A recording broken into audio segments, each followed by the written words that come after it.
नमस्कार दोस्तों, good morning. स्वागत है आप सबका। चलिए ध्यान दीजिएगा, वीडियो को कंप्लीट देखना है दोस्तों। थोड़ा पानी गिर रहा था इसीलिए है ना, लेट हो गया है, माफ़ करिएगा। पहला प्रश्न देखिएगा।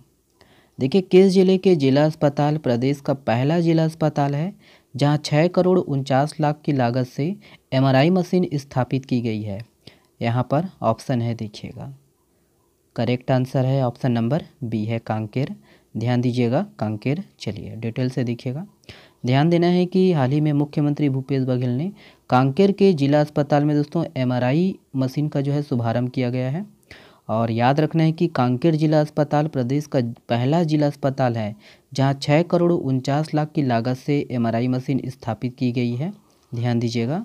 और वहीं कांकेर जिला चिकित्सालय में दोस्तों पहले से ही डायलिसिस यूनिट और हमर लैब भी इनका जो है सफलतापूर्वक संचालन हो रहा है। याद रखना है, ठीक है। किस जिले में? तो कांकेर जिला। ओके, चलिए अगला प्रश्न देखते हैं। ये है, ध्यान देना है। देखिए, मांझिनगढ़ पर्यटन स्थल किस जिले में स्थित है? तो यहाँ पर देखिएगा ऑप्शन दिया गया है। करेक्ट आंसर है ऑप्शन नंबर सी है, कोंडागांव। ध्यान दीजिएगा, कोंडागांव। चलिए डिटेल से देखिएगा। देखिए कि मुख्यमंत्री भूपेश बघेल ने दोस्तों कोंडागांव जिले के बांसकोट में केशकाल विधानसभा के ग्राम बांसकोट में जिला सहकारी केंद्रीय बैंक का जो है इसकी शाखा की स्थापना की है। और वहीं ध्यान देना है कि कोंडागांव के मांझिनगढ़ पर्यटन स्थल को जैव विविधता पार्क के रूप में जंगल सफारी की तर्ज पर विकसित करने की जो है घोषणा की गई है। याद रखना है कि इसके अतिरिक्त उन्होंने जिले के खिलाड़ियों को प्रोत्साहन देने के लिए केशकाल में इंडोर स्टेडियम निर्माण की भी घोषणा की है। और देखिए कि मुख्यमंत्री जी ने कोंडागांव जिले में 154 करोड़ के 145 विभिन्न कार्यों का जो है वर्चुअल लोकार्पण और भूमि पूजन किया। ओके, तो ये सब है, ध्यान दीजिएगा। चलिए नेक्स्ट देखिएगा। ये है, देखिए किस जिले के कृषि कॉलेज में अनुसंधान केंद्र के वैज्ञानिकों ने मिलेट अलसी के डंठल के रेशों को गूंथ कर कपड़ा बना रहे हैं? यहाँ पर देखिएगा, है ना। करेक्ट आंसर है, देखिएगा सही जो आंसर है ऑप्शन नंबर सी है, बेमेतरा। ध्यान दीजिएगा, बेमेतरा। तो याद रखना है दोस्तों कि बेमेतरा कृषि कॉलेज में अनुसंधान केंद्र के वैज्ञानिकों ने मिलेट अलसी के डंठल के रेशों को गूंथ कर कपड़ा बना रहे हैं। और पहला थान जो है 80 मीटर का है और ये कपड़ा जो है गर्मी के दिनों में शरीर को ठंडा रखेगा। और कपड़े की जो रंगाई के लिए फूलों, सब्जियों और फलों के जो है रंगों का उपयोग किया गया है। ध्यान देना है कि इस प्रोजेक्ट से बना कपड़ा जो है 21 से 23 मार्च तक नई दिल्ली में होने वाली अंतर्राष्ट्रीय प्रदर्शनी में दिखाया जाएगा। ओके, ध्यान दीजिएगा। देखिए कि डंठल से धागा बनाने की जो प्रक्रिया है 10 दिन की है और अलसी की जो फसल है करीब 120 दिन की होती है और इस फसल की जो लंबाई है 90 से 120 सेंटीमीटर तक होती है। ओके, तो ध्यान देना है, ये चीज़ मेंस के लिए इम्पोर्टेंट है।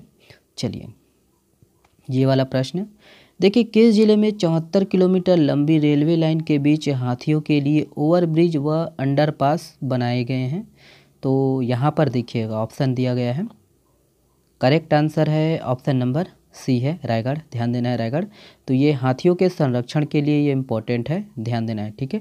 हाथी मानव द्वंद्व है ना जो चलता है, इसके लिए इम्पोर्टेंट है ये। ध्यान देना है कि रायगढ़ जिला अंतर्गत दोस्तों खरसिया से धर्मजयगढ़ के 74 किलोमीटर लंबी रेलवे लाइन के बीच हाथियों के लिए ओवरब्रिज व अंडरपास बनाए गए हैं। और ध्यान दीजिएगा कि हाथियों के लिए यह ब्रिज व अंडरपास है ताकि पटरियों के बजाय हाथियाँ दोस्तों इन ओवरब्रिज व अंडरपास से गुजरे। ध्यान दीजिएगा, यह देश में दोस्तों हाथियों के लिए अपनी तरह का पहला ओवरब्रिज व अंडरपास है और यहाँ के बाद देश के अन्य हिस्सों में इस तरह के जो है ब्रिज बनाए जा रहे हैं। ओके, ध्यान दीजिएगा। चलिए ये है अगला प्रश्न। देखिए, बीपीसीएल के चेयरमैन व प्रबंध निदेशक के रूप में किसे नियुक्त किया गया है? तो यहाँ पर देखिएगा ऑप्शन दिया गया है। करेक्ट आंसर है ऑप्शन नंबर ए है, जी कृष्ण कुमार। ध्यान दीजिएगा, जी कृष्ण कुमार। चलिए ध्यान दीजिएगा, डिटेल से देखिएगा। देखिए कि जी कृष्ण कुमार को हाल ही में Bharat petroleum corporation limited BPCL का नया चेयरमैन और प्रबंध निदेशक मतलब सीएमडी नियुक्त किया गया है। और देखिए कंपनी के कार्यकारी निदेशक रहे कृष्ण कुमार जी 1987 से बीपीसीएल से जुड़े थे और वह इस पद पर अप्रैल 2025 तक बने रहेंगे। और वही यह ध्यान देना है कि बीपीसीएल पेट्रोलियम और प्राकृतिक गैस मंत्रालय के तहत एक केंद्रीय सार्वजनिक क्षेत्र का उपक्रम है और इसकी जो स्थापना है 1976 में की गई थी। ओके, चलिए नेक्स्ट प्रश्न देखते हैं, यह है, ध्यान दीजिए। देखिए किसने इंडियन वेल्स मास्टर्स का सिंगल्स का टाइटल जीत लिया है? ऑप्शन है यहाँ पर देखिएगा। करेक्ट आंसर है ऑप्शन नंबर डी है कार्लोस अल्कराज। ध्यान देना है, कार्लोस अल्कराज। चलिए ध्यान दीजिएगा इसके संबंध में। देखिएगा कि स्पेन के कार्लोस अल्कराज ने रूस के डेनियल मेदवेदेव को 6-3, 6-2 से हराकर इंडियन वेल्स मास्टर्स का सिंगल्स का जो है टाइटल अपने नाम कर लिया है। और इसके साथ ही वह इंडियन वेल्स और मियामी टाइटल्स जीतने वाले 9वें और सबसे कम उम्र के खिलाड़ी बन गए हैं। ओके, चलिए। छत्तीसगढ़ बासमती चावल के एक्सपोर्ट के मामले में देश भर में कौन से स्थान पर है? यहाँ पर ऑप्शन है देखिएगा। करेक्ट आंसर है ऑप्शन नंबर डी है पहला। ध्यान दीजिएगा पहला। चलिए, Shri Dhanvantari generic medical store योजना के तहत अब तक कितने मेडिकल स्टोर संचालित हैं? तो यहाँ पर देखिएगा ऑप्शन दिया गया है। करेक्ट आंसर है ऑप्शन नंबर सी है। ध्यान दीजिएगा 194। याद रखना दोस्तों, 194 जो है मेडिकल स्टोर संचालित है। ध्यान दीजिएगा। चलिए देखिए, भारतीय रेलवे ने किस राज्य में ब्रॉडगेज नेटवर्क के विद्युतीकरण का कार्य 100% पूरा कर लिया है? तो ध्यान दीजिएगा, यहाँ पर देखिए ऑप्शन दिया गया है। करेक्ट आंसर है ऑप्शन नंबर डी है अपना छत्तीसगढ़।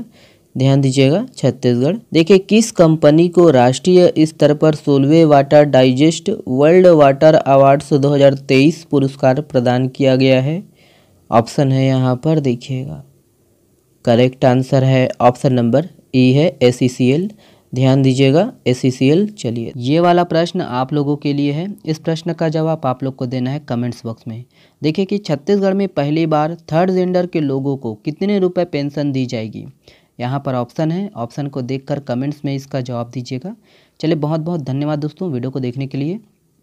और हाँ, इसका PDF डाउनलोड कर सकते हो आप हमारे टेलीग्राम चैनल से। बहुत बहुत धन्यवाद, शुक्रिया दोस्तों। इसको अधिक से अधिक शेयर करिएगा। चलिए, धन्यवाद, शुक्रिया।